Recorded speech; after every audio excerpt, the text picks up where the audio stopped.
ಎಲ್ಲಿವರೆಗೂ ಮುಸಲ್ಮಾನರ ಜನಸಂಖ್ಯೆ 50% ಒಳಗೂ ಇರುತ್ತೆ ಅಲ್ಲಿವರೆಗೂ ಮಾತ್ರ ಸೆಕ್ಯುಲರಿಸಮ್ ಇರುತ್ತೆ. 50% ಮೇಲಾದರೆ ಅದು ಶರಿಯಾ ಕಾನೂನಾಗಿ ಕನ್ವರ್ಟ್ ಆಗ್ತಾ ಹೋಗುತ್ತೆ. ಡಿಜೆಳಿ ಕೆಜೆಳಿ ಕೆಲಸ ಆಯಿತು, ಹುಬ್ಬಳ್ಳಿ ಗಲಭೆ ಆಯಿತು, ಇವೆಲ್ಲ ಅವರು ಯುದ್ಧ ತಂತ್ರದ ಮೊದಲನೇ ಸ್ತರಗಳಿವೆಲ್ಲ. ನಮ್ಮ ಹಿಂದೂಗಳನ್ನ ಒಗ್ಗಟ್ಟು ಮಾಡ್ತಕ್ಕಂಥ ಒಂದು ಕೆಲಸ ದೇವಸ್ಥಾನಗಳಲ್ಲಿ ಆಗ್ತಿತ್ತು. ಆ ದೇವಸ್ಥಾನಗಳ ಮೇಲೆ ಗೌರ್ಮೆಂಟ್ ಪ್ರಭಾವವನ್ನು ಬೀರಿಬಿಟ್ಟು ಮುಜರಾಯಿ ಇಲಾಖೆಗಳಿಗೆ ದೇವಸ್ಥಾನಗಳನ್ನು ಹಾಕೊಂಡ್ಬಿಟ್ಟು ಈ ದೇಶದಲ್ಲಿ ಏನಾಗ್ತಿದೆ, ನಮ್ಮ ಎಜುಕೇಷನ್ ಸಿಸ್ಟಮ್ ಹಿಂದೂಗಳನ್ನು ಒಗ್ಗೂಟ್ಟು ಮಾಡ್ತಕ್ಕಂಥ ಒಂದು ಎಜುಕೇಷನ್ ಸಿಸ್ಟಮ್ ದೇವಸ್ಥಾನಗಳು ಸಿಗ್ತಾ ಇತ್ತು, ಅದು ಸಿಗ್ತಾ ಇಲ್ಲ.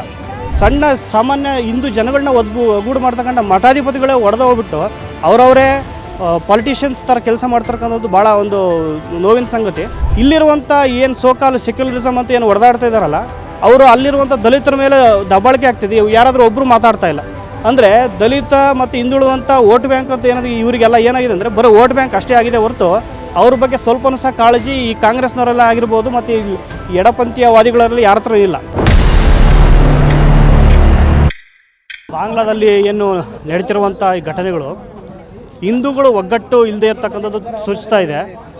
ಯೋಗೀಜಿ ಅವರು ಹೇಳಿದರು, ಕಾಟಂಗೆ ಅಥವಾ ಬಾಟಂಗೆ ಅಂತ ಹೇಳ್ಬಿಟ್ಟು ಹೇಳಿದರು. ಅದು ನಾವು ಯಾವಾಗ ನಾವು ಡಿವೈಡ್ ಆಗ್ತೀವೋ ಅವತ್ತು ನಾವು ಸತ್ತೋಗ್ತೀವಿ ಅಂತ ಹೇಳ್ಬಿಟ್ಟು ಇಲ್ಲೂ ದೇಶದಲ್ಲಿ ಅದೇ ರೀತಿ ಆಗ್ತಾ ಇದೆ. ಸೆಕ್ಯುಲರಿಸಮ್ ಅಂತಕ್ಕಂಥದ್ದು ಏನಿದೆಯಲ್ಲ, ಆ ಸೆಕ್ಯುಲರಿಸಮ್ ಹೆಸರಲ್ಲಿ ನಾವು ಹಿಂದೂಗಳು ಮಾತ್ರ ಸೆಕ್ಯುಲರಿಸಮನ್ನು ನಾವು ಕಾಪಾಡ್ಕೋಬೇಕು. ಆದರೆ ಬೇರೆ ಕ್ರೈಸ್ತರಾಗಿರ್ಬೋದು, ಮುಸಲ್ಮಾನರಾಗಿರ್ಬೋದು, ಅವರು ಸೆಕ್ಯುಲರಿಸಮನ್ನು ಪಾಲನೆ ಮಾಡ್ತಾ ಇಲ್ಲ. ಎಲ್ಲಿವರೆಗೂ ಮುಸಲ್ಮಾನರ ಜನಸಂಖ್ಯೆ 50% ಒಳಗೂ ಇರುತ್ತೆ ಅಲ್ಲಿವರೆಗೂ ಮಾತ್ರ ಸೆಕ್ಯುಲರಿಸಮ್ ಇರುತ್ತೆ. 50% ಮೇಲಾದರೆ ಅದು ಶರಿಯಾ ಕಾನೂನಾಗಿ ಕನ್ವರ್ಟ್ ಆಗ್ತಾ ಹೋಗುತ್ತೆ. ಅಂದರೆ ಶರಿಯಾ ಕಾನೂನನ್ನು ಸೆಕ್ಯುಲರಿಸಮ್ ದೇಶಗಳು ಸಹ ಅದನ್ನ ಮಾಡಬೇಕು. ಈಗ ನೋಡ್ತಾ ಇದ್ದೀವಿ ಬ್ರಿಟನಲ್ಲಿ ಆಗ್ತಿರುವಂಥ ಇದು, ಅಲ್ಲಿ ಮುಸ್ಲಿಮರ ಹಾವಳಿ ಜಾಸ್ತಿ ಆಗ್ತಾಯಿದೆ. ಅಂದರೆ ಅಲ್ಲಿ ಬೇರೆ ಬೇರೆ ದೇಶದಿಂದ ಬ್ರಿಟನ್ನಿಗೆ ಬಂದುಬಿಟ್ಟು ಅಲ್ಲಿರುವಂಥ ಸೆಕ್ಯುಲರಿಸಮ್ ಏನಾಗ್ತಿದೆ, ಶರಿಯಾ ಕಾನೂನು ತರಲಿಕ್ಕೆ ಅಲ್ಲಿ ಪ್ರಯತ್ನ ಮಾಡ್ತಾ ಇದ್ದಾರೆ. ಈಗ ಆಲ್ರೆಡಿ ಈಗ ಬ್ರಿಟನಲ್ಲಿ ಸಹ ಥ್ರೆಟಲ್ಲಿದೆ. ಈಗ ನೈಜೀರಿಯಾದಲ್ಲಿ ಕ್ರೈಸ್ತರನ್ನು ಅಲ್ಲಿ ಟಾರ್ಗೆಟ್ ಮಾಡಿ ಹೊಡಿತಾ ಇದ್ದಾರೆ. ಬಿಕಾಸ್ ಆಫ್ ಅಲ್ಲಿ ಜನಸಂಖ್ಯೆ ಮುಸ್ಲಿಮರು ಜಾಸ್ತಿ ಇರ್ತಕ್ಕಂಥದ್ದು. ಅಮೇರಿಕಾ ಕ್ರಮನ ಕೈಗೊಳ್ತಾ ಇದೆ. ಆದರೆ ಬಾಂಗ್ಲಾದೇಶದಲ್ಲಿ ಇರ್ತಕ್ಕಂಥ ಹಿಂದೂಗಳ ಮೇಲೆ ಏನು ಆಗ್ತಾ ಇರುವಂಥ ದಬ್ಬಾಳಿಕೆಗಳ ತಡೆಗಟ್ಟಲಿಕ್ಕೆ ಭಾರತ ಅದಕ್ಕೆ ಇನ್ನೂ ಸ್ವಲ್ಪ ಮೀನಾಮೆ ಸೇರಿಸ್ತದೆ. ಅಂದರೆ ರಾಜಕೀಯ ಕಾರಣಗಳಾಗಿರ್ಬೋದು. ಈಗ ಅಲ್ಲಿ ಹಿಂದೂಗಳು ಒಗ್ಗಟ್ಟಾಗಬೇಕು. ಇಷ್ಟು ವರ್ಷ ಸೆಕ್ಯುಲರಿಸಮ್ ಹೆಸರಲ್ಲಿ ಹಿಂದೂಗಳು ಸ್ವಲ್ಪ ಡಿವೈಡ್ ಆಗಿಬಿಟ್ಟು ಅಲ್ಲಿ ಒಂದು ಪಕ್ಷವನ್ನು ನಾವು ಸ್ಥಾಪನೆ ಮಾಡಿರಲಿಲ್ಲ. ರೀಸೆಂಟಾಗಿ ಅಲ್ಲಿ ಬಾಂಗ್ಲಾ ಮೈನಾರಿಟಿ ಜನತಾ ಪಾರ್ಟಿ ಅಂತ ಈಗ ರಚನೆ ಮಾಡಿದ್ದಾರೆ. ಅಂದರೆ ಈಗ ಒಗ್ಗಟ್ಟಾಗ್ತಾರೆ ರಾಜಕೀಯವಾಗಿ.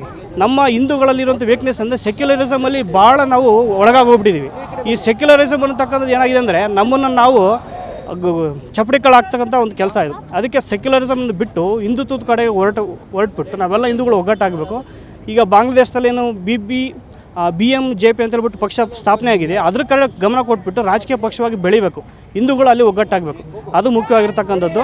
ಮತ್ತು ಈ ಬಾರ್ಡ್ರಲ್ಲಿ ನಮ್ಮ ದೇಶದಲ್ಲಿ ಆಗಿರ್ತಕ್ಕಂಥ ಹಿಂದೂಗಳು ಸಹ ಪಾಠ ಕಲಿಬೇಕಾಗಿರ್ತಕ್ಕಂಥದ್ದು ಬಾಂಗ್ಲಾದೇಶದಾಗಿರುವಂಥ ಈ ಘಟನೆಗಳನ್ನ ನೋಡಿಬಿಟ್ಟು ಈಗಲೂ ಸಹ ನಾವು ಸೆಕ್ಯುಲರಿಸಮ್ ಅಂತ ಕೂತ್ಕೊಂಡ್ರೆ ಭಾರತದಲ್ಲೂ ಸಹ ನಾವು 50% ಮೇಲೆ ಅವ್ರ ಜನಸಂಖ್ಯೆ ಜಾಸ್ತಿ ಆದಮೇಲೆ ಈಗ ಆಲ್ರೆಡಿ ಅವ್ರು ಕಡಿಮೆ ಇದ್ದರೂ ಸಹ ಅವರು ನಾವು ಡಾಮಿನೇಟೆಡ್ ನಾವು ಇಷ್ಟು % ಆಗಿಬಿಟ್ಟಿವಿ, ಇಷ್ಟು ಕೋಟಿ ಆಗಿಬಿಟ್ಟಿವಿ ಅಂತ ಹೇಳ್ಬಿಟ್ಟು ನಮ್ಮ ಹಿಂದೂಗಳನ್ನು ಎದುರಿಸ್ತಕ್ಕಂಥ ಒಂದು ತಂತ್ರವನ್ನು ಅವರು ಮುಸ್ಲಿಮ್ಸ್ ಮಾಡ್ತಾ ಇದ್ದಾರೆ. ಅಂದರೆ ಸುಮ್ಮನೆ ಹಿಂದೂಗಳನ್ನು ಎದುರಿಸ್ತಕ್ಕಂಥದ್ದು. ಈಗ ಆಲ್ರೆಡಿ ಈಗ ಯುದ್ಧ ತಂತ್ರಗಳು ಅವರ ಪ್ರಾರಂಭ ಆಗಿದ್ದಾವೆ. ಈಗ ನಾವು ನೋಡಿದ್ವಿ ಇಲ್ಲಿ ಕರ್ನಾಟಕದಲ್ಲಿ ಅವ್ರ ಸರ್ಕಾರ ಇದೆ ಅಂತ ಹೇಳ್ಬಿಟ್ಟು ಅವ್ರಿಗೆ ಪರವಾಗಿರ್ತೀವಿ ಅಂತ ಹೇಳ್ಬಿಟ್ಟು ಈಗ ದಬ್ಬಾಳಿಕೆಗಳು ಅಲ್ಲಲ್ಲಿ ಡಿಜೆಳಿ ಕೆಜೆಳಿ ಕೆಲಸ ಆಯಿತು, ಹುಬ್ಬಳ್ಳಿ ಗಲಭೆ ಆಯಿತು, ಇವೆಲ್ಲ ಅವರು ಯುದ್ಧ ತಂತ್ರದ ಮೊದಲನೇ ಸ್ತರಗಳಿವೆಲ್ಲ. ಯುದ್ಧ ತಂತ್ರಗಳು ಪ್ರಾರಂಭ ಈಗ ಮಾಡಿದ್ದಾರೆ. ಈಗಲೂ ಸಹ ನಾವು ಭಾರತದಲ್ಲಿರುವಂಥ ಹಿಂದೂಗಳು ಒಗ್ಗಟ್ಟಾಗದಂಗಿದ್ದರೆ ಇಲ್ಲಿರುವಂಥವ್ರು ಒಗ್ಗಟ್ಟಾಗದಂಗಿದ್ದರೆ ಮುಂದೆ ಹಿಂದೂಗಳು ಇಲ್ಲಿ ಕಷ್ಟ ಇದೆ. ಬಾಂಗ್ಲಾದೇಶದ ಪರಿಸ್ಥಿತಿ ಇಲ್ಲೂ ಸಹ ಭಾರತೀಯರು ಬರುತ್ತೆ. ಯಾಕೆಂದರೆ ಈ 20% ಇಲ್ಲ 80% ಇರ್ಬೋದು. ಅದು 80% ಇದ್ರೂ ಸಹ ಅವರೇ ಮಾಡ್ತಾರೆ. ನಾವು 25% ಆಗಿಬಿಡ್ತೀವಿ, 30% ಆಗಿಬಿಟ್ಟು ಡಾಮಿನೇಟ್ ಮಾಡ್ತಾ ಇದ್ದಾರೆ. ಆದರೆ ಇದರಲ್ಲಿ ಎಷ್ಟೋ ಜನ ಅಕ್ರಮ ವಲಸಿಗರೇ ಜಾಸ್ತಿ ಇದ್ದಾರೆ ಭಾರತದಲ್ಲಿ. ಅವರೆಲ್ಲರೂ ಸಹ ಹೊರಗೆ ಹಾಕ್ಬಿಟ್ಟೆ ಈಗಾಗಲೇ ರೀಸೆಂಟಾಗಿ ಒಂದು ಇದರಲ್ಲಿ ನೋಡಿದೆ 25% ಮುಸ್ಲಿಂ ಜನಸಂಖ್ಯೆ ಕಡಿಮೆ ಆಗಿದೆ. ಬಿಕಾಸ್ ಆಫ್ ಮೋದಿ ಮತ್ತು ಅಮಿತ್ ಶಾ ತೆಗೆದುಕೊಂಡಿರುವಂಥ ನಿರ್ಧಾರಗಳು ಇಲ್ಲಿರುವಂಥ ಅಕ್ರಮ ವಲಸಿಗರೇನಿದ್ದಾರೆ ಅವ್ರನ್ನೆಲ್ಲ ಹೊರಗೆ ಹಾಕ್ತಿರುವಂಥ ಕೆಲಸ ಪ್ರಾರಂಭದಿಂದ ಅವ್ರ ಜನಸಂಖ್ಯೆ ಕಡಿಮೆ ಆಗಿದೆ. ಅಂದರೆ ಅವರು ಸುಳ್ಳು ಮಾಹಿತಿಯನ್ನು ಕೊಟ್ಬಿಟ್ಟು ಭಾರತೀಯರನ್ನ ನಾವು ಜನಸಂಖ್ಯೆ ಜಾಸ್ತಿ ಆಗಿದೆ ಅಂತ ತೋರಿಸ್ಬಿಟ್ಟು ಹಿಂದೂಗಳನ್ನ ಬೆದರಿಕೆ ಮಾಡ್ತಕ್ಕಂಥ ಕೆಲಸವನ್ನು ಸಹ ಅವರು ಮಾಡ್ತಾ ಇದ್ದಾರೆ. ಎಷ್ಟೋ ತಂತ್ರಗಳು ಮಾಡ್ತಾ ಇದ್ದಾರೆ. ಅದರಿಂದ ಹಿಂದೂಗಳೇನಾಗಿ ಒಗ್ಗಟ್ಟಾಗಬೇಕಾಗಿದೆ. ಹಿಂದೂಗಳು ಒಗ್ಗಟ್ಟಾಗ ಭಾಳ ಕ್ರಮಗಳಿದ್ದಾವೆ. ಜಾತಿಗಳನ್ನು ಬಿಡಬೇಕು. ನಮ್ಮ ಹಿಂದೂ ದೇವಸ್ಥಾನಗಳಲ್ಲಿ ಪ್ರತಿ ವಾರಕ್ಕೊಂದ್ಸಲ ಸೇರಬೇಕು. ಭಜನಾ ಮಂಡಳಿಗಳು ಇರ್ತವೆ, ಅದರಲ್ಲಿ ಹೋಗ್ಬಿಟ್ಟು ನಾವು ಹಿಂದುತ್ವನ ಪ್ರಚಾರ ಮಾಡಬೇಕು. ನಮ್ಮ ದೇಶದಲ್ಲಿ ನಮ್ಮ ಹಿಂದೂಗಳನ್ನ ಒಗ್ಗಟ್ಟು ಮಾಡ್ತಕ್ಕಂಥ ಒಂದು ಕೆಲಸ ದೇವಸ್ಥಾನಗಳಲ್ಲಿ ಆಗ್ತಿತ್ತು. ಆ ದೇವಸ್ಥಾನಗಳ ಮೇಲೆ ಗೌರ್ಮೆಂಟ್ ಪ್ರಭಾವವನ್ನು ಬೀರಿಬಿಟ್ಟು ಮುಜರಾಯಿ ಇಲಾಖೆಗಳಿಗೆ ದೇವಸ್ಥಾನಗಳನ್ನು ಹಾಕೊಂಡ್ಬಿಟ್ಟು ಈ ದೇಶದಲ್ಲಿ ಏನಾಗ್ತಿದೆ, ನಮ್ಮ ಎಜುಕೇಷನ್ ಸಿಸ್ಟಮ್ ಹಿಂದೂಗಳನ್ನು ಒಗ್ಗಟ್ಟು ಮಾಡ್ತಕ್ಕಂಥ ಒಂದು ಎಜುಕೇಷನ್ ಸಿಸ್ಟಮ್ ದೇವಸ್ಥಾನಗಳು ಸಿಗ್ತಾಯಿತ್ತು, ಅದು ಸಿಗ್ತಾಯಿಲ್ಲ. ಅದರಿಂದ ದೇವಸ್ಥಾನಗಳು ಮುಜರಾಯಿ ಇಲಾಖೆಯಿಂದ ನಮ್ಮ ದೇವಸ್ಥಾನಗಳನ್ನು ಮುಕ್ತಗೊಳಿಸ್ಬೇಕು. ಅದ್ರ ಮುಖಾಂತರ ಮತ್ತೆ ಹಿಂದುತ್ವವನ್ನು ಗಟ್ಟಿ ಮಾಡ್ತಕ್ಕಂಥದ್ದು ಮತ್ತು ಗುರುಕುಲ ಸಿಸ್ಟಮ್ಮು ದೇವಸ್ಥಾನಗಳು ಆಗಬೇಕು. ಇನ್ನೊಂದು ಏನಂದರೆ, ನಮ್ಮ ಈ ಹಿಂದುತ್ವವಾದಿಗಳು ಮತ್ತು ಈ ಸ್ವಾಮೀಜಿಗಳು ಇವರು ಒಡದಾಟ ನೋಡಿಬಿಟ್ರೆ ಇವರೆಲ್ಲ ಹಿಂದೂಗಳ ಇಲ್ಲ ಪೊಲಿಟಿಷಿಯನ್ಸ್ ಅಂತ ಗೊತ್ತಾಗ್ತದೆ. ಯಾಕೆಂದರೆ ನಮ್ಮ ಹಿಂದುತ್ವವನ್ನು ಕಾಪಾಡ್ತಕ್ಕಂಥ ಈ ಏನು ಸ್ವಾಮೀಜಿಗಳು ಏನಿದ್ದಾರೆ, ಮಠಾಧಿಪತಿಗಳಿದ್ದಾರೆ, ಅವರ ಶಾಲೆಗಳಲ್ಲೇ ಕೊಡ್ತಕ್ಕಂಥ ಎಜುಕೇಷನ್ ಏನಿದೆ ಅಂದರೆ ಹಿಂದುತ್ವದ ಎಜುಕೇಷನ್ ಕೊಡ್ತಾ ಇಲ್ಲ. ಅವ್ರು ಕೊಡ್ತಾರೆ ಎಜುಕೇಷನ್ ಫೀಸ್ ಕಲೆಕ್ಟ್ ಮಾಡಿಬಿಟ್ಟು ಅದೇ ಮೆಕಲ್ ಎಜುಕೇಷನ್ನ ಕೊಡ್ತಾ ಇದ್ದಾರೆ. ಮೆಕಲ್ ಎಜುಕೇಷನನ್ನು ಕೊಡ್ತಾ ಇರುವಂಥ ಈ ನಮ್ಮ ಹಿಂದೂ ಮಠಾಧಿಪತಿಗಳಿಗೆ ನಾವೇನು ಹೇಳಬೇಕು? ಇವರಲ್ಲೇ ಕ್ಲಾರಿಟಿ ಇಲ್ಲ. ಅಂದರೆ ಫೀಸ್ ಕಲೆಕ್ಟ್ ಮಾಡುವಂಥ ಒಂದು ದಂಧೆ ಇಳಿದ್ಬಿಟ್ಟಾರೆ. ಪೊಲಿಟಿಷಿಯನ್ ಹಿಂದೆ ದುಡ್ಡಿಗೋಸ್ಕರ ಕಾರ್ಯಕರ್ತರ ಕೆಲಸ ಮಾಡ್ತಕ್ಕಂಥ ಮಠಾಧಿಪತಿಗಳು ಕೆಲಸ ಮಾಡ್ತಾರೆ. ಮಠಾಧಿಪತಿಗಳು ಯಾವತ್ತೂ ಸಹ ಡಾಮಿನೇಟ್ ಅಂದರೆ ಅವರು ಹೇಳ್ದಂಗೆ ಪೊಲಿಟಿಷಿಯನ್ಸ್ ಮಾಡಬೇಕು. ಕಾರ್ಯಕರ್ತನ ಕೆಲಸ ಇವರು ಮಠಾಧಿಪತಿಗಳು ಮಾಡಬಾರ್ದು. ನಾವು ಸಣ್ಣ ಸಾಮಾನ್ಯ ಹಿಂದೂ ಜನಗಳನ್ನ ಒಗ್ಗೂಡು ಮಾಡ್ತಕ್ಕಂಥ ಮಠಾಧಿಪತಿಗಳೇ ಹೋಗ್ಬಿಟ್ಟು ಅವರವರೇ ಪೊಲಿಟಿಷಿಯನ್ಸ್ ಥರ ಕೆಲಸ ಮಾಡ್ತಕ್ಕಂಥದ್ದು ಭಾಳ ಒಂದು ನೋವಿನ ಸಂಗತಿ. ಮತ್ತು ಇದು ಭಾಳ ಹಿಂದುತ್ವದ ಒಗ್ಗಟ್ಟಿಗೆ ಭಾಳ ದೊಡ್ಡ ಧಕ್ಕೆ ಆಗಿರ್ತಕ್ಕಂಥದ್ದು ಮಠಾಧಿಪತಿಗಳು ಮಾಡ್ತಿರ್ತಕ್ಕಂಥದ್ದು. ಇಷ್ಟು ಇನ್ನೂ ಬೇಜಾರು ವಿಚಾರಗಳಿದ್ದಾವೆ.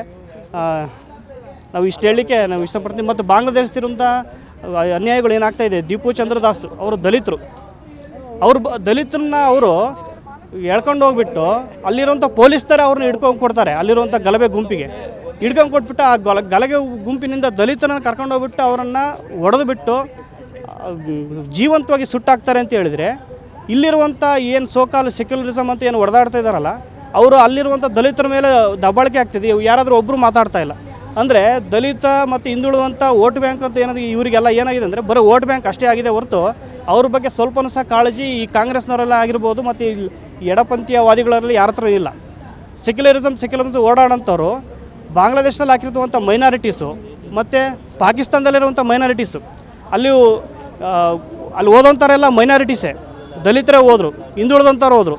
ಈಗೇನಾಯಿತು, ಅದೇ ದಲಿತರು ಸೆಕ್ಯುಲರಿಸಮ್ ಸೇಫ್ ಆಗಿದೆ ಅಂತ ಕೂತ್ಕೊಂಡ್ರು.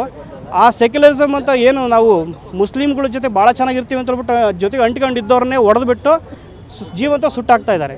ಜೋಗಿಂದರ್ ಶರ್ಮಾ ಅಂತ ನಿಮಗೆ ಗೊತ್ತಿರ್ಬೋದು, ಪಾಕಿಸ್ತಾನದಲ್ಲಿ ನಮ್ಮ ದೇಶ ಡಿವೈಡ್ ಆದಾಗ ಇಲ್ಲಿಂದ ಪಾಕಿಸ್ತಾನಕ್ಕೆ ಹೋಗ್ಬಿಟ್ಟು ಅಲ್ಲಿ ನಾವು ಮುಸ್ಲಿಂ ಬಾಯಿ ಜೊತೆಗೆ ಇರ್ತೀವಿ ಅಂತ ಹೇಳಿದವರು ಸಂಸದರಾದಂಥವನೇ ಅಲ್ಲಿಂದ ತಪ್ಪಿಸ್ಕೊಂಡ್ಬಿಟ್ಟು ದೇಶ ಬಿಟ್ಟು ಭಾರತಕ್ಕೆ ಓಡ್ಬಂದು ಇಲ್ಲಿ ರೋಗಗ್ರಸ್ತಾಗಿ ಸತ್ತೋಗ್ತಾನೆ ಜೋಗಿಂದರ್ ಶರ್ಮಾ.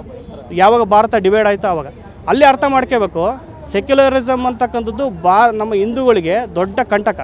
ಫಸ್ಟು ಭಾರತ ಸಂವಿಧಾನದಲ್ಲಿ ಒಂದು ಸೆಕ್ಯುಲರಿಸಮ್ ಪದವನ್ನು ತೆಗಿಬೇಕು. ಆ ಸೆಕ್ಯುಲರಿಸಮ್ ಬದಲು ಹಿಂದೂ ರಾಷ್ಟ್ರ ಅಂತೇಳ್ಬಿಟ್ಟು ಅಲ್ಲಿ ಸೇರಿಸ್ಬೇಕು. ಆವಾಗ ಹಿಂದೂ ರಾಷ್ಟ್ರದಲ್ಲಿ ಪ್ರತಿಯೊಬ್ಬರು ಸಹ ಸೆಕ್ಯುಲರಿಸಮ್ ಆಗಿ ಬದುಕ್ತಾನೆ. ಯಾಕೆಂದರೆ ಹಿಂದೂಗಳು ಯಾವತ್ತೂ ಸಹ ಗೊತ್ತಿದ್ದಂಗೆ ಅವರು ಸೆಕ್ಯುಲರಿಸಮ್ಗೆ ಬದುಕ್ತಕ್ಕಂಥದ್ದು. ಹಿಂದೂಗಳು ಪ್ರತಿಯೊಬ್ಬರು ಪ್ರಾಣಿ ಪಕ್ಷಿಗಳಲ್ಲಿ ಕ್ರಿಮಿಕೀಟಗಳಲ್ಲಿ ದೇವರನ್ನು ಕಾಡ್ತಕ್ಕಂಥವ್ರು ಹಿಂಸೆಯನ್ನು ಮಾಡೋದಕ್ಕೆ ಸಾಧ್ಯನೇ ಇಲ್ಲ. ಅದಕ್ಕೋಸ್ಕರ ಭಾರತ ಹಿಂದೂ ರಾಷ್ಟ್ರ ಆಗಬೇಕು. ಭಾರತ ಹಿಂದೂ ರಾಷ್ಟ್ರ ಆದರೆ ಮಾತ್ರ ಭಾರತ ಬದಲಾವಣೆ ಆಗುತ್ತೆ, ಡೆವಲಪ್ಮೆಂಟ್ ಆಗುತ್ತೆ. ಇಲ್ಲಿ ಮುಸಲ್ಮಾನರು ಶರಿಯಾ ಕಾನೂನು ಬಂತು ಅಂದರೆ ಭಾರತ ಡೆವಲಪ್ ಆಗಲ್ಲ. ಯಾಕೆಂದರೆ ಬೇರೆ ಎಲ್ಲ ದೇಶಗಳು ನೋಡ್ತಾ ಇದ್ದೀವಿ, ಶರಿಯಾ ಕಾನೂನನ್ನು ಮತ್ತು ಮುಸಲ್ಮಾನರ ರಾಷ್ಟ್ರಗಳಲ್ಲಿ ಡೆವಲಪ್ಮೆಂಟ್ ಇಲ್ಲ. ಯಾಕೆಂದರೆ ಅಲ್ಲಿ ಯಾರು ಸಹ ಹೂಡಿಕೆಗೆ ಬರೋದೇ ಇಲ್ಲ. ಯಾಕೆಂದರೆ ಹಿಂಸೆ ಇರೋ ಕಡೆ ಯಾರು ಸಹ ಹೂಡಿಕೆ ಮಾಡ್ತಾರೆ. ಭಾರತ ಹಿಂದೂ ರಾಷ್ಟ್ರ ಆದರೆ ಇಲ್ಲಿ ಅಹಿಂಸೆ ಇರುತ್ತೆ ಮತ್ತು ಇಲ್ಲಿ ಹೂಡಿಕೆಗಳು ಸಹ ಬರ್ತವೆ, ಭಾರತ ಸಹ ಡೆವಲಪ್ ಆಗುತ್ತೆ. ಅಷ್ಟು ಜೊತೆಗೆ ನಮ್ಮ ದೇಶವನ್ನು ಹಿಂದೂ ರಾಷ್ಟ್ರವನ್ನು ಮಾಡಲಿಕ್ಕೆ ಏನೆಲ್ಲ ಕಾನೂನುಗಳು ಬರಬೇಕು ಅದು ಬರಬೇಕು. ಭಾರತದ ಈ ಕಪಿಮುಷ್ಟಿಗಳಿಂದ, ಸರ್ಕಾರದ ಕಪಿಮುಷ್ಟಿಯಿಂದ ನಮ್ಮ ದೇವಸ್ಥಾನಗಳನ್ನು ಮುಕ್ತಗೊಳಿಸಬೇಕು. ಹಿಂದೂ ರಾಷ್ಟ್ರವನ್ನಾಗಿ ಭಾರತ ಸಂವಿಧಾನದಲ್ಲಿ ಸೇರಿಸಬೇಕು. ಇಲ್ಲಿರುವಂಥ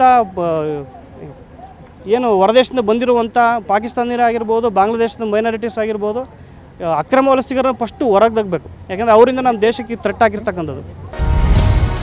ಟಿವಿ ವಿಕ್ರಮ, ದೇಶ ನಿಮ್ಮ ಕೈಯಲ್ಲಿ. ಈ ಕಾರ್ಯಕ್ರಮ ನಿಮಗೆ ಇಷ್ಟ ಆಗಿದ್ದಲ್ಲಿ ಲೈಕ್, ಶೇರ್ ಹಾಗೂ ಕಮೆಂಟ್ ಮಾಡಿ. ಟಿವಿ ವಿಕ್ರಮದ ಕಾರ್ಯಕ್ರಮಗಳನ್ನು ನಿರಂತರವಾಗಿ ವೀಕ್ಷಿಸಲು ಸಬ್ಸ್ಕ್ರೈಬ್ ಮಾಡಿ, ಬೆಲ್ ಐಕನ್ ಒತ್ತಿ.